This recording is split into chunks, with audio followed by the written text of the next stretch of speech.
Hi, welcome to episode 40 of Cilium Weekly, a weekly show where I cover a new Cilium feature. Today, I'm not actually covering a feature, I'm just more covering an aspect of documentation of Cilium. You can find all the documentation of Cilium on docs.cilium.io. And one of the things you can do is contribute yourself to the docs, right? And that's one of the easiest way to contribute to an open source project is to improve the documentation. Whenever you spot a typo or something that could be improved.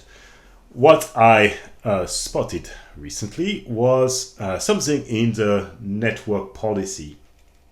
Just a very small reference that I thought we could maybe just improve a little bit here. And from a technical perspective, right, in Cilium, when you use a layer 7 policy to restrict traffic based on HTTP, Kafka, DNS, we actually redirect the traffic to an Envoy agent. And in episode 26 of Cilium Weekly, I talked about how Envoy can also be deployed as a daemon set. So you have two options. The kind of traditional option is that Envoy was embedded in the Cilium agent. And we have a new option where Envoy can be deployed as a daemon set. But what this documentation is referring to is only referring to the fact that Envoy is instantiated into the Cilium agent. So I just wanted to update the docs to reflect the fact that we now have two options. So to update the docs, what you can do is go and clone the repo, and the docs are actually hosted in the Cilium repo. So if you go on Cilium repo, the documentation it can be found here, and you can see the major category here: getting started, images, security. It all maps to the major topics on the left hand side here, right? So I wanted to update the security/network policy, which can be found here. Policy and its languages, right? And if we go into layer 7 examples, what I want to change is this node here.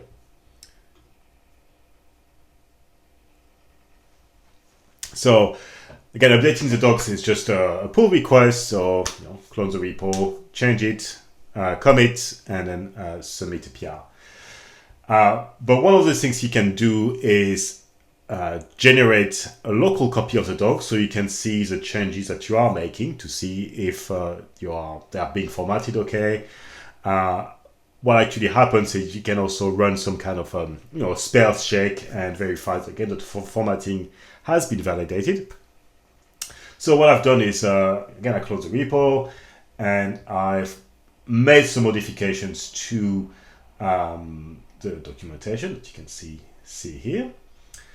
And what I can do, and it's also explained in here, we're going to have a look in the contributor guide. If you go to documentation/preview documentation locally, you can do something called make render docs, which will let you access the docs locally. So let's do that now.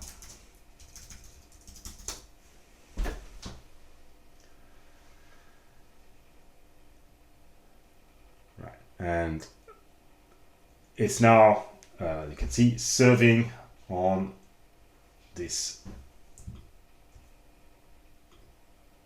There you go. So I've got my own local copy of the docs here, as you can see here. And I'm just going to go and verify that the docs have been updated.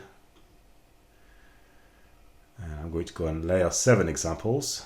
And you can see now, this local copy of the docs is just showing me the slight, difference editing that I've just done. Around the layer 7 policies, I'm adding a section about the fact that we now have a daemon set option. And again, it lets me verify the formatting. One of the things you can do with the Cilium docs is you can refer to different part of the documentation, and that's I'm using this reference envoy here, which will link me to the part of the documentation that talks about how envoy is being used in Cilium.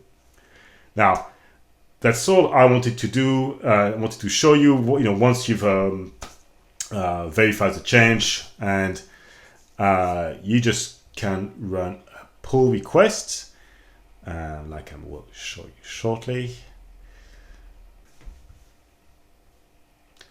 And that's how you can just submit your pull request, update the docs, and everybody benefits. And it's how I get my first contribution to Cilium, and that's how many of you can get started with contributing to Cilium by just making some small changes to the docs. And that's all for episode 40 of Cilium Weekly, and I will see you in the next one.